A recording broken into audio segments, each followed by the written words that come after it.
to a very special episode of the Hollywood Critics Association LongBox, where we connect the movies and the series to the comic books. I'm one of your hosts, Tessa Smith. You can find me everywhere at Mama's Geeky, and I am joined by my lovely co-host, Jonita Davis. Hey, you can find me everywhere at the Black Cape Media and Jonita L. Davis. I'm so excited about today. Yes, look at who we have here. Oh my goodness. We have Amanda Connor and Jimmy Palmiotti. You guys are so amazing. Thanks. Like I'm looking at your filmographies. I mean, your filmography, your comicologies. Yeah. That's a word, right? Okay. I'm asking you. I'm the English professor. Okay. So, I'm looking at all the comics you've created, all the characters. Harley Quinn. You guys didn't. You might as well have created her. You broke her out. Her out. I feel like she had broken out, and then things quieted down, and then we re-broke her out. Her. Yeah. I like that. But you've done so much, and you're still doing a lot. So hopefully we can dive into everything today. Okay. Yeah. And then and then Loki. I know Tessa's really, really itching to get to Loki. We'll get to that later. I mean, it's been.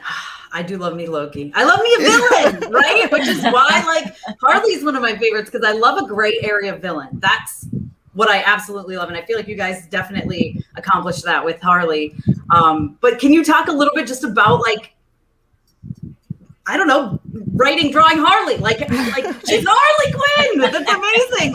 How did that feel when you first took that on? When we first took it on, it was a character that didn't survive in her own series and got canceled. So when they offered us the character, they said, "Look, you guys do what you want with Harley. It's probably only going to be 4 to 6 issues. Yeah, just have fun with it. Do whatever. It's probably going to be canceled under you, and so do whatever you want." So Amanda and I, of course, we went back and read everything that Bruce Timm and Paul Dini did, and what we walked away from it was, okay, we can't write a character.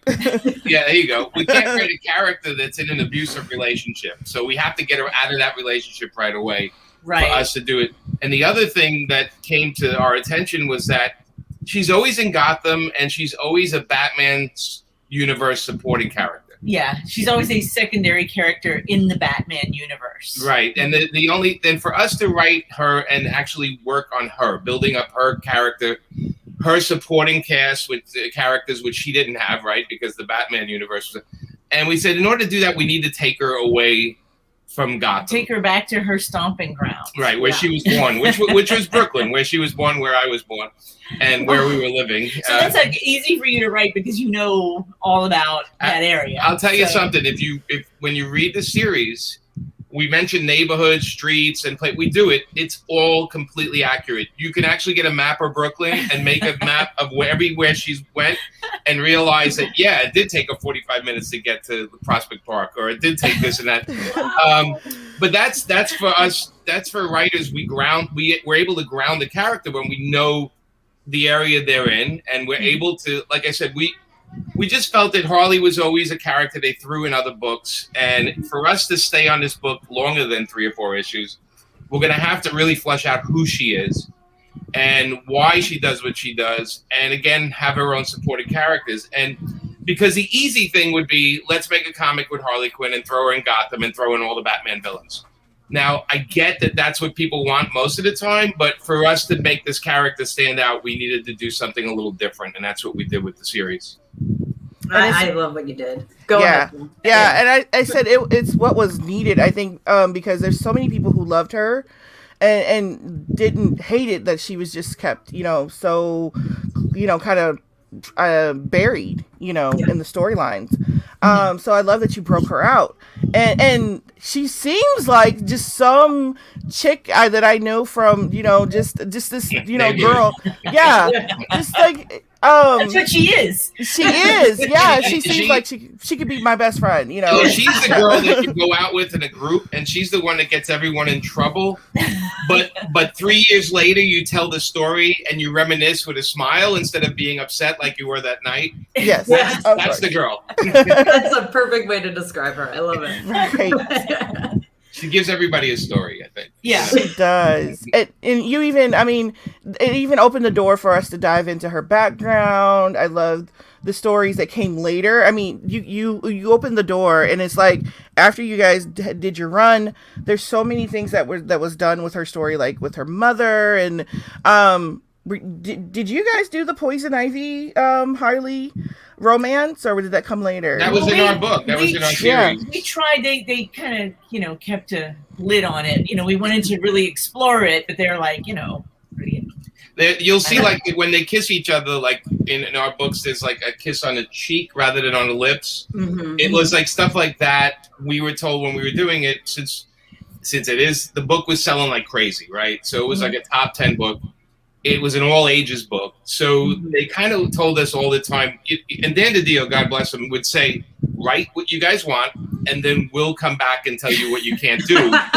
And because he said he wanted purely the story. So a lot of times we were told to move things around, but it actually forced us to be more creative. Right. There were definitely times of frustration, but, I definitely made up a lot of words and phrases that sound a whole lot worse than the actual swears that they were. I love that. And we also, like, a lot of times we did a whole issue where they go to Harley and Ivy go to the Bahamas, and they wind up in a seniors nudist colony. And that's one of my favorites. So you can imagine how DC was like looking at this going, what? So even when we pitched it, we didn't tell them what the story was. We just said Ivy and Harley going to have an adventure, because if we told them it was in a nudist colony. Anyway, but they're going to see, Sai and Xena at their seniors vacation place. But what it forced us to do is, because now, right, the attitude has changed. They could be kissing on the cover, they can do everything.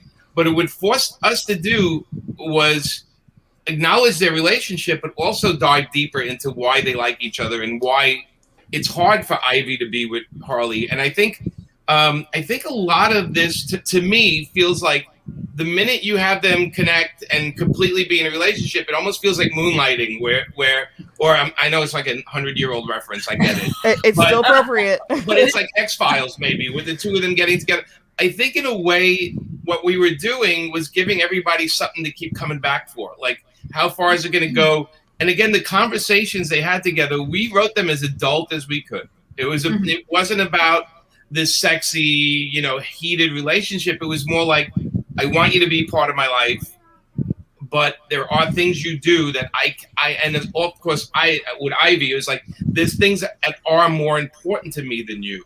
My life, work, not more important than her, different. But more important than always being with her. Right. Yeah. And, 100% of the time. Right. So with this kind of restraint, we were actually creating more character building within it. And again, we got to know these characters so much more.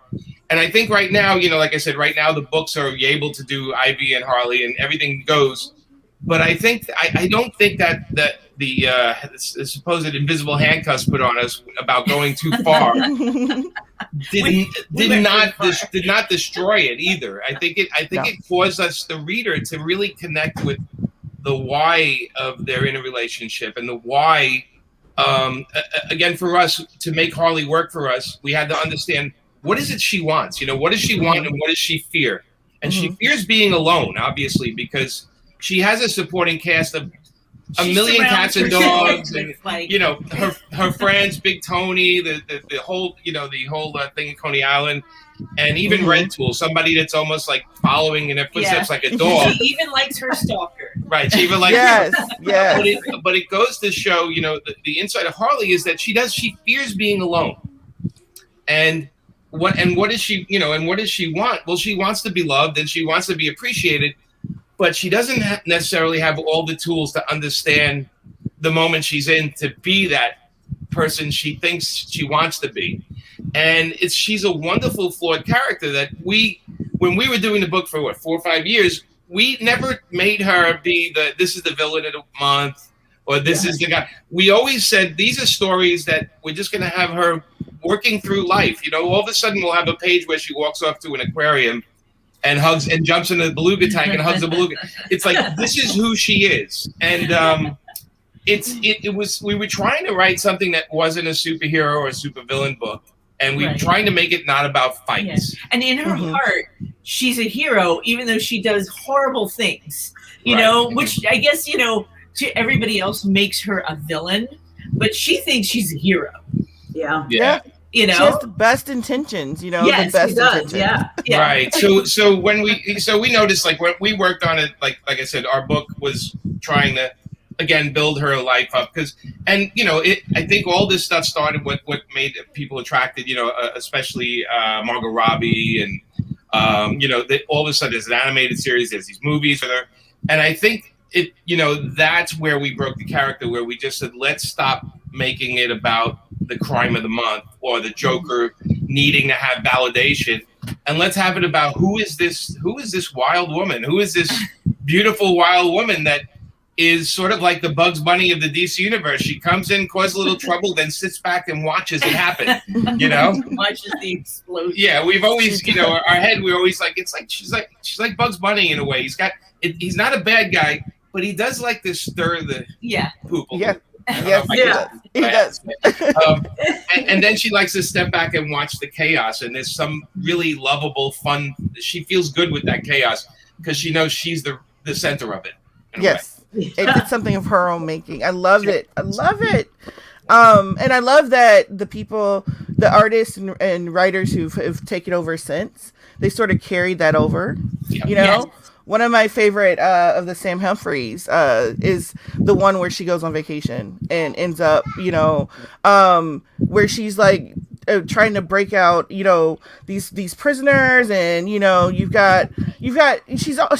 ends up on another planet altogether, actually. Yeah. Just trying to go on vacation, alone, trying to be alone with herself, and even that doesn't happen. It's not going to be easy. No, never. No, but she's a chaos person. Alone with yourself means you have to actually face everything you're doing. Yeah. And we all know people like that. It's a thing they do. They keep moving. They keep things going. They keep this plate spinning on the sticks. Right. So that they don't have to look inside. So. Yeah, and see what's going on in there. I love that. Yeah. And so I think the Harley that we know, even the animated series. I know. So I want to know, how much input do you have in the animated series? I was able to do some character designs or character sketches, and it was basically taking what we had done and really, really, paring it down so that it would be much easier to animate. Mm-hmm. So, and that's about it. Yeah. They used one of the characters, Cyborgman is in there. Cyborgman is in there, but we would have loved if we were included in the animated series, but that's the nature of doing comics, is like, you stay over there and we'll take this over here. But with the guys are doing a great job on the cartoon, and the cartoon is, I see it less as a Harley cartoon, I see it more as the Batman Universe cartoon, because it's Harley and it's everybody. And that's great. We just hope that one day they'll bring in some of our Harley supporting cast into the cartoons. Would be a lot of fun, because right now I think it's going for it's sort of like, well, we only have this time, let's go for the hits, let's go for what's most popular. Right. But we love that we can see so much of what we set up on our series in the animated cartoon, and actually in the films as well, especially the Birds of Prey and Suicide Squad. We're really happy when we watch those and we see the little quirky things we did show up on the big screen. Yes. And I was going to ask, has Margot Robbie consulted with you about how to do her Harley? Well, I'll give you the same answer. We can just repeat the last. Okay. Okay, Yes. I will say it that was flattering. Yeah, it was. We after we went to the Suicide Squad premiere, the first one, and we saw Margot afterwards, and she asked us how she did. She's like, "Did I do a good job? Did I capture Harley?" And we're like, I love her because the press was taking millions of photos of her holding our comics, reading them at airports and stuff. And she absolutely did her research. And then we were in London for the Birds of Prey premiere, and we got to see Margot again. And she, actually we were on the set of Birds of Prey. We did get to go to the set. You did? Yeah, and there's nothing cool than having Margot Robbie roller skate up to you and give you a hug. That was that's awesome. Yeah. But she loves what we've done with the comics, and you could tell she read them upside down and sideways because there's so. Yeah. That is like, the animated ones, obviously, that's Bruce Timm and Paul Dini. I feel Margot's is like pretty much our Harley right there.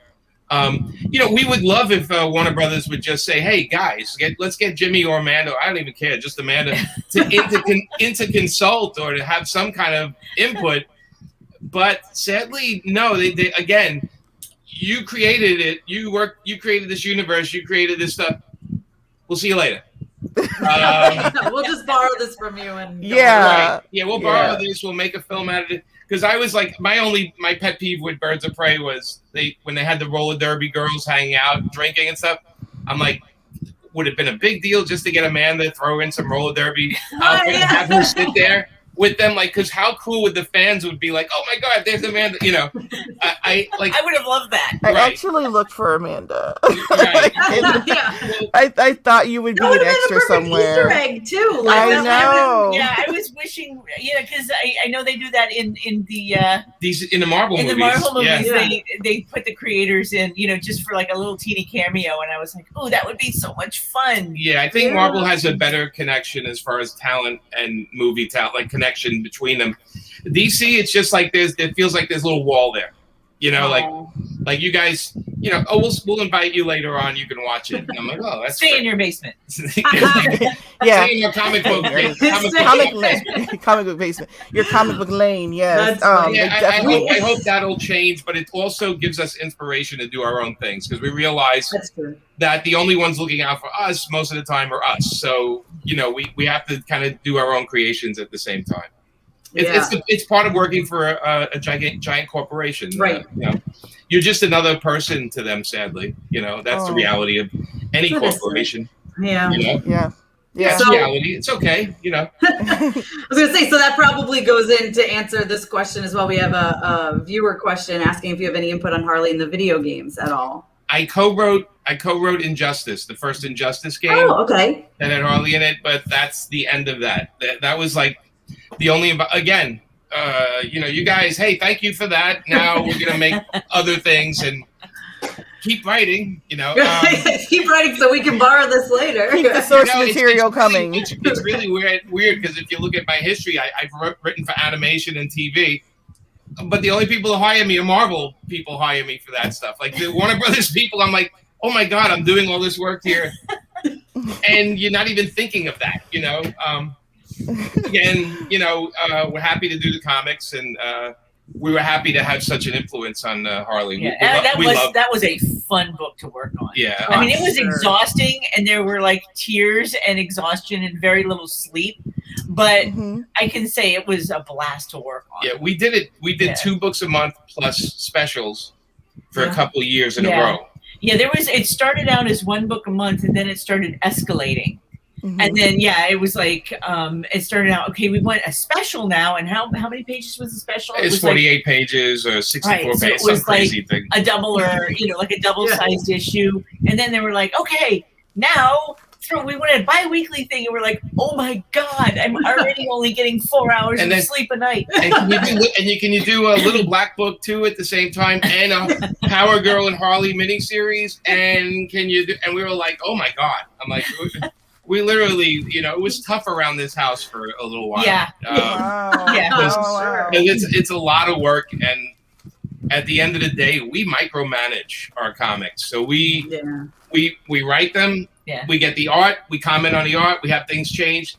Then we marry the script to it, and then we rechange the script. Then we look at the coloring, and then we have our notes on the coloring. And so we micromanage it, but that's also the reason, if you take our whole run, it actually looks really good. Yeah, like the books look bright and beautiful. Yeah. It's because we're perfectionists, so it's tough to work. It's tough to work that hard and be a perfectionist at the same time. But we have the wrinkles to show. At least I have them. I mean, they're just amazing. All the covers, even. I know. They're like all amazing. Yeah. I mean, I love doing that. My only my sadness was that I wasn't fast enough to do all of the interiors, but I was so happy with like Chad's art on it and John's art. Yeah. And every time we got in a guest artist, we were always like, yay! It's so much fun to see. Like something that you put on you make a script, and then all of a sudden, all of this like art comes out of it. And you're just like, wow! It's so much fun to see what happens. It's like Christmas once a month. And we got lucky with those two guys. I mean, Chad is just brilliant. Chad Harden is still, I think, one of the best artists working in comics. And John Timms, we needed another artist to give Chad a break. And we were doing a signing in Costa Rica, and he just came up with a portfolio and put it on the table, and he goes, I want to draw comics. And I'm like, you're hired. And we're looking, I said, I'll give you a call next week. You're going to get a job. And he's like, are you kidding? And I said, I'm not kidding. 1 week later, we hired him, and they signed him on contract. Oh, I love that. So that happens. Oh my gosh, that happens. It does happen. Absolutely does. Yeah. It's easy because it's artwork, right? You either like it or you don't. Yeah. It's writing is a little tougher because you have to sit there and dig. Yeah, he also had a background in animation, so he knew how to draw fast. Yeah. He draws really well and he draws fast. I remember we came back and told DC, like, please sign him for an exclusive ASAP. Yeah. We can't lose this guy. He's brilliant. And they did. So that was one of 8 times they listened to me. So that was great. I was going to say, that's good they listened to you. So, like, how long would making, like, let's say one issue, start to finish, about how long does that take?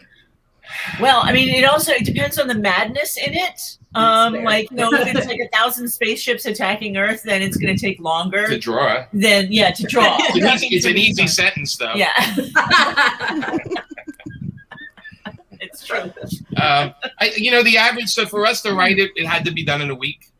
Wow. And for them to draw it had to be done in 2.5 weeks tops. And then we had the lettering and the colorist. And Amanda was constantly doing covers because remember they all had alternate covers. Yeah, right. Constantly, variants. Yeah. Constantly drawing covers between the writing. Yeah, and but dialogue polishing. That was dialogue polishing took longer than writing it. That's because I'm not a writer. Right. Well, she is a writer, but she's a very insanely meticulous writer. So so on average, it probably took like 3 weeks total. Wow. And we had to keep overlapping because we had a lot of annuals. We did a San Diego Comic-Con. We had a Scratch and Sniff comic. We had that was a nightmare. And it was genius. We're so glad we did it, but we're never doing that. No. That was torture. This is how you do a Scratch and Sniff comic. They tell you where they can print the smelly part. Mm-hmm. And you have to write it so it lines up with where it is. Okay. So it was like all of a sudden, page 15, panel 4 has to have this smell in it. And I'm like, oh my God. So we have to write around to get it to that. And wow. And by the way, they kept changing the smells on us. Yeah.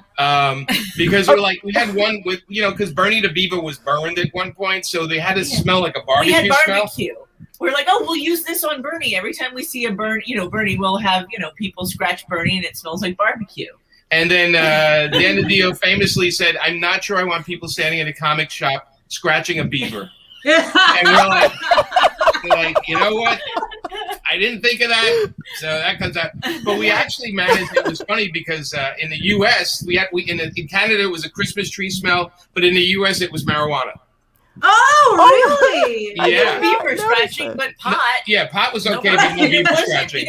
Can't scratch a beaver, but yet either. So we're like, really? Okay. I mean, they really just went wild with that book. That and the Little Black Book, they let us kind of destroy some other characters in the process, and I'm convinced that they weren't even looking at our stuff anymore. They were just like, whatever it sells, just let them do it, you know. That was wild. I want to know about your process. You guys work. You seem like you work so well together.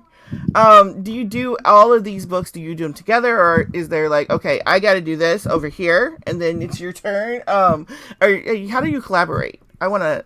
We've sort of like gotten into this flow where, we'll either be at home or we'll be out eating something, and a lot of food involved. There's always food involved. Yes. And like Harley. Jimmy will come up with an idea, and then we'll hash it out. We'll be like, well, what about this? Or what about this? We'll, talk about it a little bit. And then Jimmy will come back, and he'll be like, his little wheels will be going, and then he'll, write the script all out, and then it goes to the artist, and then the artist, does their magic, and then I get it back, and I look at, and he does a lot of great dialogue, but there's something I love doing dialogue. I have such a great time. It's so great she rewrites it all the time. That's how great it is. Just a lot of it. just the majority of it. 92%. It's like my COVID shot.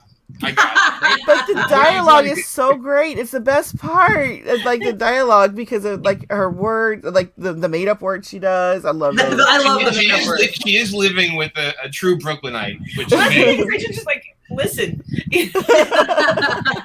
There's a lot of Harley that's very Canarsie, like right on the nose. Like Brooklyn people, if you read that Harley out loud, it is, because you're very you follow the word down to the T. I mean, you mess with the words. Well, I do. I mean, I had a mom and a daughter come up to us at a convention once, and she's like, I am teaching my little girl how to read with Harley Quinn comics. And I'm like, don't do that. Don't do that. Everything, like all the dialogue that Harley says is misspelled because it's phonetic. Right. Mm-hmm. I said, like, other characters, okay. Harley, Big Tony, no. Yeah, don't do that. It's all like totally phonetic. And I will point out, and Amanda just mentioned something. It's the first time I worked on a comic where when we go to a show, we go to a convention, we would have these giant lines, and it would be moms and daughters. It was so like heartwarming. It was just like. Yeah. Like so nice to see moms bringing their daughters, like, we love this book, and I'm like, oh my god! And they were awesome. and they would say, we read this together, and we'd be like, oh no. Well, you kind of skip pages, Right. That's what I do with my 5-year-old. Yeah, you have that exact thing. So how do you manage that? Well, I skip a lot of pages, and then sometimes she's 5, she can't read, so sometimes I'm like making up some of your dialogue. But isn't it like I'm editing? When we were kids, we would watch Looney Tunes, and there was so much adult humor. Mm-hmm. But we watched it as kids, and we just processed it as a kid, and that's I think Harley will have a lot of it just goes over her head. Right. And I think when she's in her 20s. Or even 30s, she might look back and start laughing at some of the stuff and go, oh, that's what was going on. Yeah. Yes. Or be like, how could you have read this to me? It's just either way. It's going to go either way. But she loves it.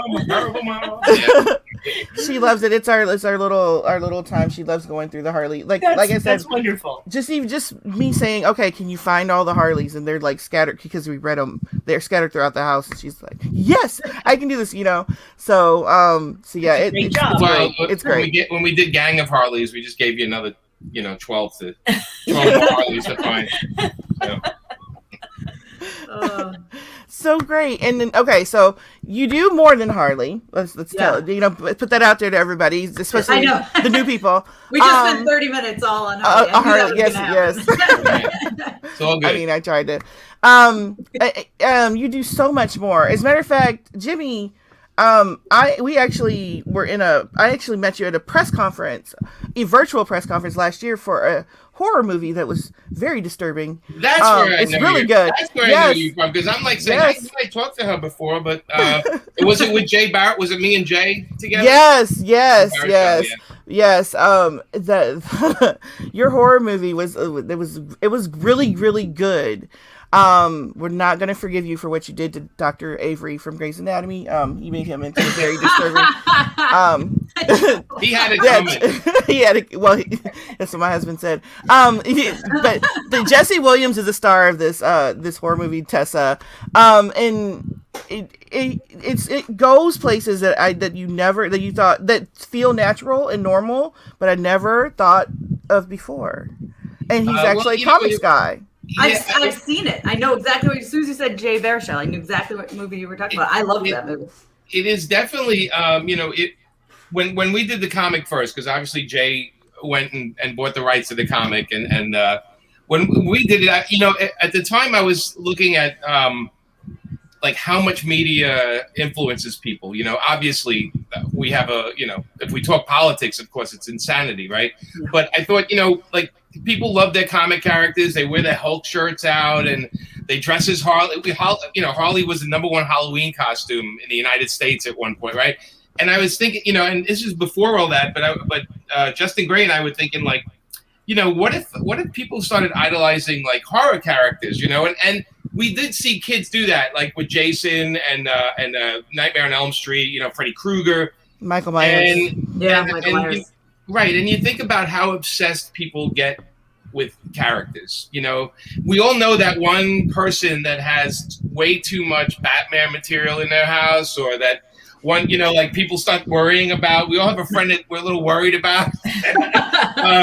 But we said, what if that was taken like to a place really crazy, where actually a comic creators created a character, the horror character, and then that character started stalking them, in a fun way, like, hey, I love your work. And then all of a sudden, like, you better do more work. Otherwise I'm coming after you guys. And then Jay took the story, Jay and his partner took his story and they took it to another level, and made it even crazier. And for me, it was just a lot of fun. I mean, I'm angry at COVID because we didn't get a theatrical release except for a bunch of drive-in theaters it played in, which is very appropriate for the movie. I was gonna say that feels perfect for yeah. But it was definitely, it's funny because years ago there was the editor asked me if I could write young readers, if I could write for young people like kids, and it was I can't remember the Wednesday Comics editor, Mark Chiarello. Oh, right. He said, "Can you write for kids? Because everything I read for you is crazy and all this stuff." And I just said, "Yeah, of course." And we wrote a Supergirl and Crypto and Speedy the Cat story and Streaky the Cat, and everyone loved it. And I was just like, okay, I proved that. Now can I go back to my craziness? And, I really enjoyed the Wednesday Comics. Yeah, I enjoy writing, like kids age stuff that's like a little edgy. Yeah, but so with horror, I just thought, okay, I'm making a horror statement, and again with my company, Paper Films. I mean, all the books I do are completely different from each other. I do love genres. I don't think I can be stuck in any one of them, although I do love humor. So even if we're doing a heavy drama, I need a little humor, and I think the humor humanizes the people a little bit. When I see a movie where it's humorless, I'm kind of not there, but when a character has a sense of humor and then it has a drama, I feel like I'm connected to the person. So humor is something I always like to have in the books. I know we went way off the question. No, this is great. It's great because there is some humor in the movie, but it's like, should I be laughing at this? Disturbing humor. There's always that one person that's not aware of their surroundings that tells a joke that's way out of line, and you're like, I think it's funny, but I don't want to laugh out loud and Right. Always, yes. That's great. So do you guys have any other films coming up? I know. Well, I'll ask this later, but do you have any other films coming up? We are in the process. We have a couple of things that are in development. So we have Queen Crab is a book I did years ago as a graphic novel. It was my first Kickstarter book, and that's being developed for a series. And that's basically it's about a woman who it's pretty much what it sounds like is a woman that gets married, and her husband throws her overboard on a honeymoon, and she washes up on a beach with crab arms, and and it gets even crazier from there. And that's being developed, and we're developing. We're in the process of developing GI Zombie, which was a book I did with Scott Hampton and Justin Gray for DC. We got the rights back, so we're out there. That, and then there's one other thing. I'm forgetting. Oh, and there's another. There's a couple of things in development. As far as anything being shot right now, I think because of COVID, this big lull of now things are getting worked back up again. But for me, on my end, it's always about what are my next graphic novels, because the films are going to either get made or not. The shows are going to get made or not. Like Painkiller Jane, we had 2 years with development with Jessica Chastain, and then all of a sudden that at the last minute fell through. So now I have the rights back, and now we have a whole bunch of other people looking at it. So that kind of stuff goes on, whether I'm awake or not. It happens while I'm sleeping. I always tell it at my manager, I'm like, just call me when you got a check to send me, will you? I'm like, don't get my hopes up too high, because 99% of the time these things fall apart. So it is great when you see something like Jay getting his movie made, or even just Suicide Squad 2 and Birds of Prey. It's like really exciting. Or even what movie did I see recently? That they gave me a little thank you. Oh, Black Widow. Yeah, at the end of Black Widow.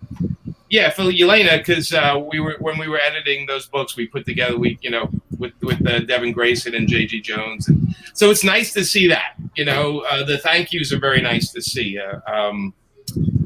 Checks are better, but thank yous are okay. Checks are better. Yes. And then the Red Sonja. You guys, she's another character that you're revitalizing, you're lifting back up. Are you connected to the upcoming film coming out about? Amanda does play Red Sonja. Did you guys not get that press release as part of this interview? No, I know. I missed that one. It's a she-devil with a sword. It is a little cookie knife, but it's... no, we're not. The film is being... with a bearing knife. Yes, that's it.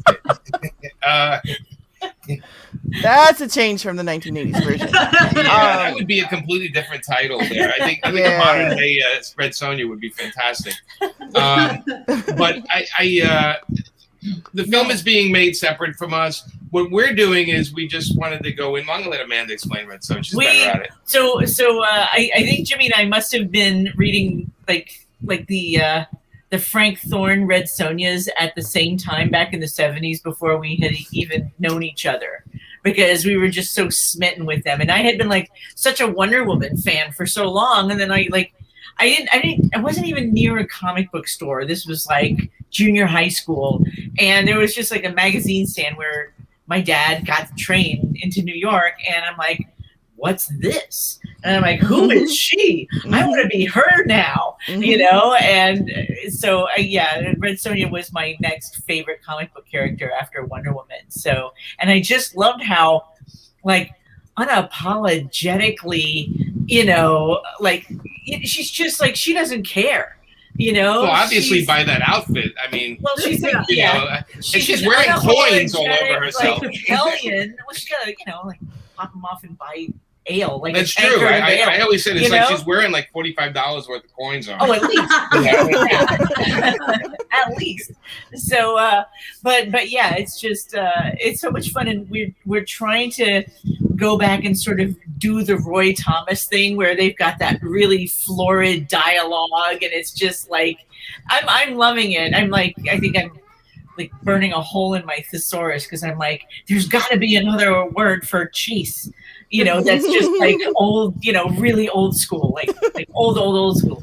So, but yeah, we're just, I just love just, her attitude is just such a great, she's a great character that way. She is. And we were just writing the book like, okay, if you never read Red Sonja, you could just pick up issue 1 and go. Yeah. And, because for as important for us, I mean, we even, changed the title a little bit, and we just wanted to make it like an introduction book and then dig right into why she's so great. And again, when we talked to Dynamite, we had these little rules we wanted to do, things we wanted to do. And of course, having Moritat on the art was one of the things too. We were like, we need somebody that understands that the world she's in is just as beautiful as her. It's ornate, it's big, it's grand. I mean, and there's castles and kings and there's demons, and anything we want to make up is going to be in it. Mermaids, cities with spires and pirates. Yeah, it's just We just wanted to get it. We just figured, well, maybe no one will ever ask us to write Red Sonja again, so we're going to write everything we ever wanted to do with Red Sonja in this book. We literally have a checklist of, okay, mermaids, check. Pirates, check. Monsters, check. Volcano, an impending volcano explosion, check. Like we literally wrote down this list, and that's how this story is unrolling, and it's pretty fun. And we had Sonja takes a steam bath with a guy, check. Sonja takes a steam bath with a woman, check. Sonja just takes a steam bath because she's got blood all over her, check. Sonja drinks a lot, check. Oh yeah, she beats up people in a fight in a bar while drinking, check. Yes. I love that so much. So that's a fun book. We're having fun with it, and we're driving Moritat crazy with the art because we're making him draw everything and anything, and I think he likes it. He smiles on the phone. I hear a smile. Yeah, he sounds like he's enjoying it. I don't know if he gets off the phone and cries. Is in tears. Yeah, he probably cries. Oh my gosh, I'm so happy to hear that. I love that character. Love the book. Yeah. It's so fun. What is this? And it's out now. Yeah. Go out and get it. We have another question for you. They want to know if you have any advice to aspiring comic book creators. Connor. Get rich parents. Connor. Get rich parents. Yeah, have rich parents. That will absolutely help you if you have rich parents. I mean, and I never want to discourage anybody because a lot of not me personally. I was so lucky. I had parents that encouraged me, and my dad actually wanted to be a comic book artist, but his parents discouraged him because it was the 1950s, and it's like, oh, that's a terrible job for you. It's like go and be a doctor or a lawyer, and not everybody can do that. Right. And so, and my dad, he's also a very good artist, and my mom, but they were very encouraging when I said I wanted to do comics. And the advice I got was different than the advice I would give people now because things are so different than they were back in 1988. So like I was able to just, nose my way into going to Marvel and DC and showing my portfolio, and you can't do that anymore. It's like Fort Knox. I think just getting your art out, just putting it on a website somewhere or multiple websites, or create your own website with your own storyline and your own art, or get together with, if you're a writer, find an artist that you click with and vice versa. And just get your art out there for people to see. Or go to a convention and show it, find out which editors are going to be at conventions and show it to editors. And I'm sure you have advice. I have plenty of advice, but I'll give you a couple. I will say, make sure you love doing it. Because if you don't love doing it, then don't do it. Yeah. Okay. Because you got to do it a lot. Yeah. And you might not get paid a ton of money. Don't expect to be famous. That won't happen. Ask any of your friends outside comics to name a famous comic book person, and once they're done saying Stan Lee, they won't have a second one. So don't do it to be famous. The other thing is, if you're an artist or a writer, you have to draw and write every day. It doesn't matter if anybody's reading it. It doesn't matter. Look, you can have a website, you can put your stuff up, but don't sit back and wait for people to pat you on the back. If people are telling you you're great, be a little suspicious of it. Because go for what you think is great. A lot of people say, I have people bring me portfolios and they go, yeah, I graduated from this college and these people said I'm great and I have a degree. And I'm like, okay, but your buildings suck. And your pen is all off and you have problems drawing hands. So you have two hands, use one as reference. But you'd be surprised how a lot of people are just, pacified and told they're wonderful, and then they have to do the reality of comics is if you're going to draw comics, you have to draw people sitting in chairs, wearing suits, and you have to draw the bottom of a car, and you have when it's flipping through the air, and you have to be able to draw a horse and a cow and a dog. You're going to have to draw a horse on a car flying upside down through the air at some point. The thing is, you have to draw everything. So it's great that your portfolio has 100 shots of a guy in muscles and a girl in a sexy bikini. But when I tell you I need a panel, first panel is 45 people in a boardroom with the outside, with the windows facing the city, and I need a skyline for the city, and I need a guy standing up yelling at everybody. Don't start crying, because that is comics. You have to draw everything. Yeah. So when you'll notice a lot of comic people or comic artists, they draw the same thing. You say, well, he always draws the same thing over and over. Well, that's because they're not doing the interiors of comics, which are basically everything. And people don't understand that. So my advice is you draw everything. You draw every day. You don't run out there looking for pats on the back, but get honest opinions on things. And if somebody tells you your hands suck, it's probably time to work on your hands. My hands like the hardest thing to draw. I always hear that. They're tough. It took me. They're a circle. I know. They're a circle with 5 different size sticks sticking out of it. No matter how you draw it, it's a circle with 5 sticks sticking out. Sometimes you break the sticks. Sometimes you break them, but it's still the circle with the 5 sticks. I can teach you how to draw a hand in no time. I wish Ben Ruiz, my old teacher at the Joe Huber School, had said that. A foot is a triangle in different shapes. You just turn it around, that's your foot. Ben Ruiz did say that. Yes. So there are, things are intimidating because people are trying to draw like Michelangelo or Jim Lee or any of these guys or Amanda. They're trying to, out of the gate, draw exactly like them, not realizing you have to get to the core of it. You can't build a house. You can't build a house with just shingles. Yeah. You have to get in there. You have to put a foundation of drawing down. So if you're going to be an artist, learn your foundation. You're going to be a writer, same thing. You have to read. And the other thing is, if you're going to write about love, you probably should fall in love at some point. I don't care if it's with somebody else or a tree. You need to know what it feels like to fall in love with something. You need to know what it is to be heartbroken. You need to go through the emotional palette. You need to travel because not everybody's like you and not everybody thinks like you. So you need to travel and learn about other people and new people and discover things and be shocked by things. You need to live a life to be a writer. You can't just read comics and write comics.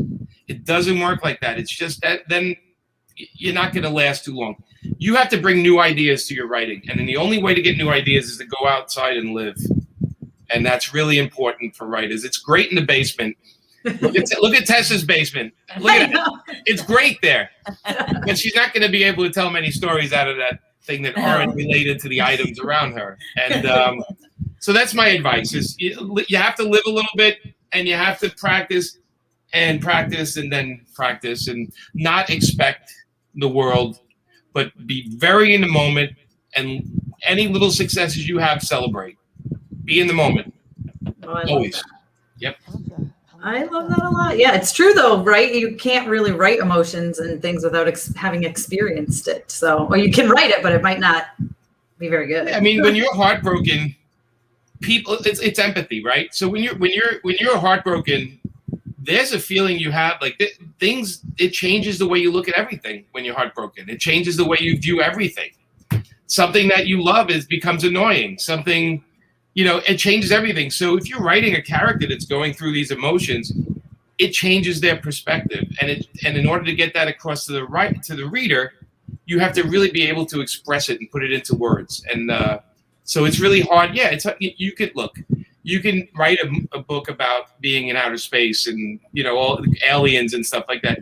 But at some point, there has to be some kind of human relation. Otherwise, the reader walks away from it. Otherwise, it's just stuff on the page. It's why you buy comics sometimes and you read it, you go, I don't care about this.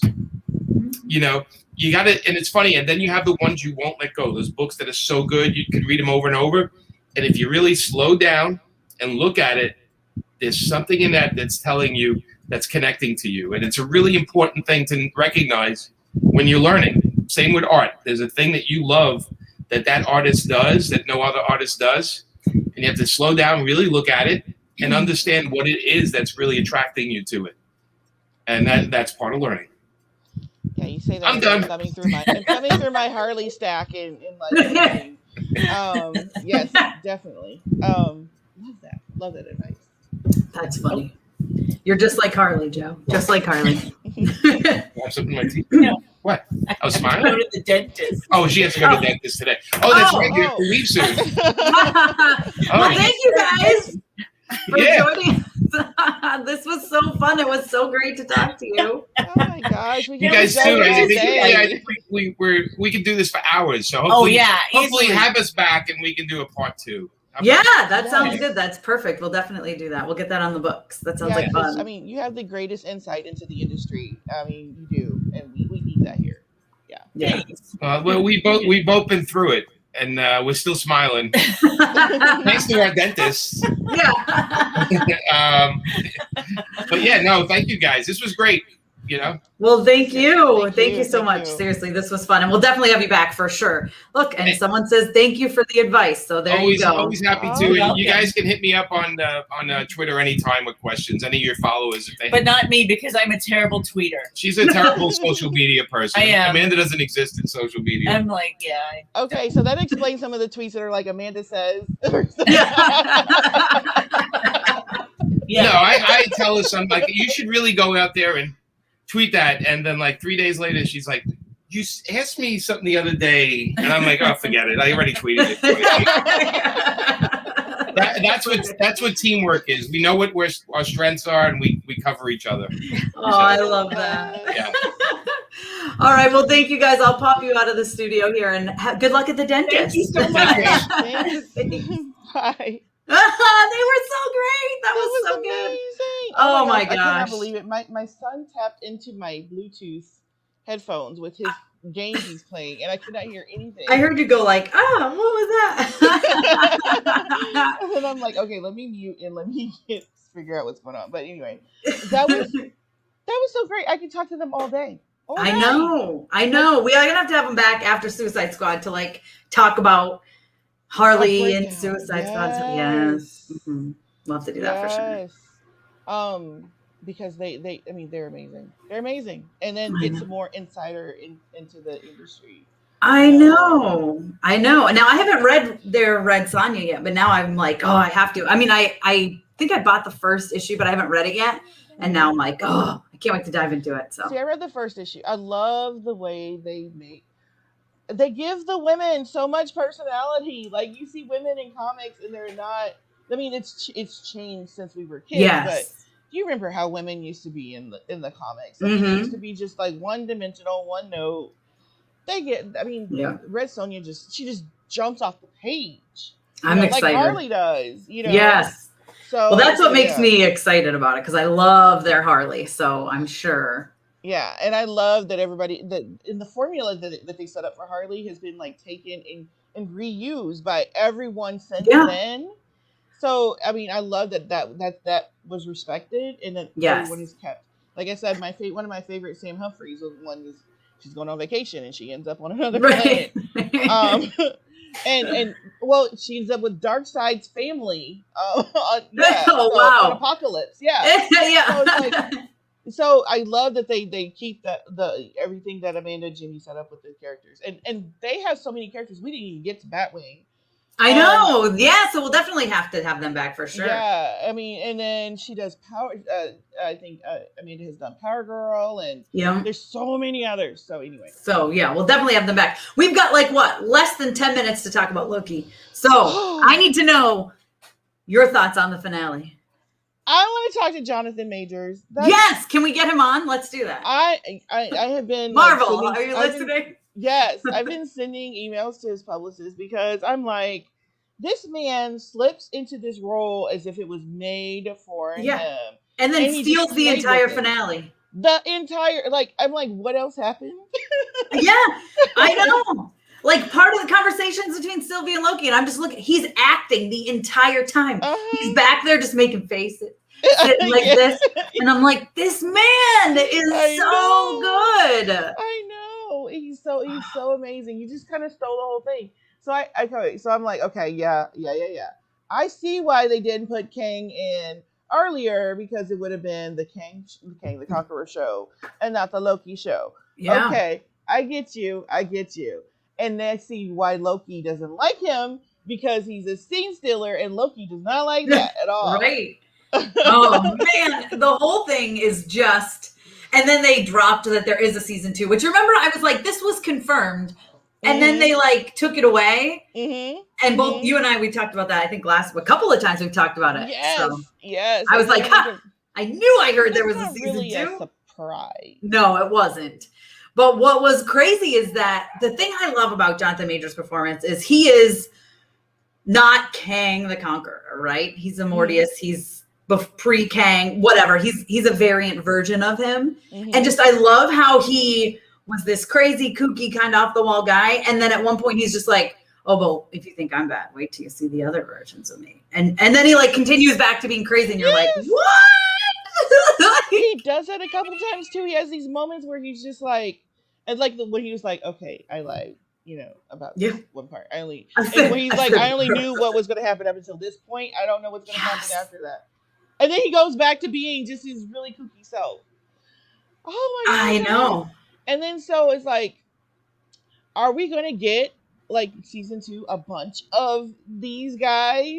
So I don't know, because I'm trying to think of, because just because there's a season 2 doesn't mean it's coming before his next appearance in the MCU, right? It could totally be Loki season 2 after these 3 movies. Like, who knows? I mean, I'm sure he's going to end up being in Doctor Strange. Loki's rumored to be in Doctor Strange too. So, which I'm super excited for. And Kang is supposed to be the big bad in Ant-Man and the Wasp. I can never say the word correctly. Quantumania. So I'm excited for that, because I think that's going to be like Kang the Conqueror, right? That's going to be the bad, like Thanos. Watch out. I'm just so excited. Jonathan Majors and Paul Rudd, I know. Can you imagine? That's gonna be one killer film. That's gonna be, oh my goodness. I mean, yes. I wish we had kind of an insight into like the filming of that, because I know, man. Oh, look here, Odd Geek. Exactly right. He was everything, the emotions, the confidence, acting. He was, from the moment he shows up eating an apple in an elevator to like in the middle of nowhere. This is like a place in space out of time. I don't even know where you got the apple from, man. I know. It's a fair point. Where did he get this apple from? Yeah. Where did the apple come from? Where did it even come from? So yeah. That was my computer. Where the apple even come from? You got, this place is dusty. They even make a point of showing how dusty it is and how it looks like no one's lived there forever. But you have this, okay, all right. But he's eating an apple. Grocery store. Listen, I don't know. He was just so good. He was. That statue at the end, though, I hope was promising. Then I, read about and was listening to my son talk about how Renslayer is his wife. A girlfriend, maybe wife. Girlfriend. I know they're definitely at least girlfriend. They might have ended up getting married and I missed it. It's very possible. But yeah, you didn't know that? No, I didn't know that. And then Aggie told me that as well. And then so I'm just like, okay, so that means, so she's covering for him. Oh my goodness. I don't know. Like, it's gonna something's gonna happen between the two of them, which is why that was another reason why I was like, I feel like Kang is gonna be in this, because earlier they were dropping all these hints, but I felt like it was gonna be Mephisto all over again. Like WandaVision, I'm gonna be waiting for Mephisto and never show up. I'm gonna be waiting for Kang and never show up. But man, did they deliver in this finale. I just was so happy. So I want to see Renslayer and Kang together for sure. Oh man, there's so much that it could be in it. And now we got this whole new TVA. And Mobius doesn't even remember Loki. It's crazy pants. It's crazy. It's insane. And then what are they going to do with the old Renslayer, the original? Yeah, I don't know. And the statue, what does this statue mean? So this is my thought on the statue. You want to hear my theory? Yes. So as soon as Immortus was killed, right? As soon as Sylvie killed Kang, whatever you want to call him, Jonathan Majors, right? As soon as he died, the Kang the Conqueror was able to just change time, right? Because all the branches came out. So saw what Immortus had done or whatever, Kang ended up forming the TVA. because you still have Mobius and you have 100B15, and they're sitting there looking at the thing and they're saying, does he want us to prune all these? There's 63 of them. Like, we can't even do that right now. Mm-hmm. And then Mobius doesn't even remember Loki. So, like, while Loki's in the TVA has now completely changed because time has changed, because that one took over the timeline. Because that's the thing, when you mess with time, right? So basically, as soon as he died, he didn't create the TVA because he died, right? Uh-huh. Time was able to be changed. Yeah. So Kang changed time. Kang created the TVA. So Kang, the Conqueror, could rule his own timeline. And then that's why there's the statue of Kang. It's of Kang, like, because he doesn't want to hide behind the timekeepers. He's like, look at me, I'm awesome. He wants himself out there because he's full of himself. Which also brings me to the point, did you hear that Jonathan Majors voiced the timekeepers? That was brilliant. I was just looking at that, and I'm like, the nexus of him. Oh, yeah. So he voiced the Chuck E. Cheese. Yes. That were the timekeepers. That's why their voices were so distorted and messed up. But that's so smart of Marvel connecting that. Yeah. Oh, my gosh. Okay, it says that Ant-Man and Wasp, the Quantumania. Mm-hmm. Quantumania, yeah. It's coming out in 2023. Yep. So we could get Loki before then. I think we're going to get Loki before then. It doesn't say anything about... But Doctor Strange on here. I know, but I feel like... We also didn't think he was coming. Well, that's why I was like, why did they cast Kang? And it's a 2023 movie. Like, why did they at least announce the cast? That was weird that they announced that he was cast. So that obviously was because they didn't want leaks that he was cast, and people assumed Loki, right? Mm-hmm. So... Doctor Strange is coming out next year. So you could actually... It could be like, okay, so this introduction, Doctor Strange, and then Loki too. And then Ant-Man and the Wasp. Yep. Yeah. It's crazy. Who knows? Oh, wow. Okay. Infinite possibilities, right? Infinite possibilities. I love it. Yes. Wow. Okay. It's going to be crazy. That's one thing that I know. It's going to be crazy. It is. Homework. We haven't been giving that out much. Oh yeah. And it's like time. We're over time. So go ahead. You got homework? So I'm gonna throw some homework out there.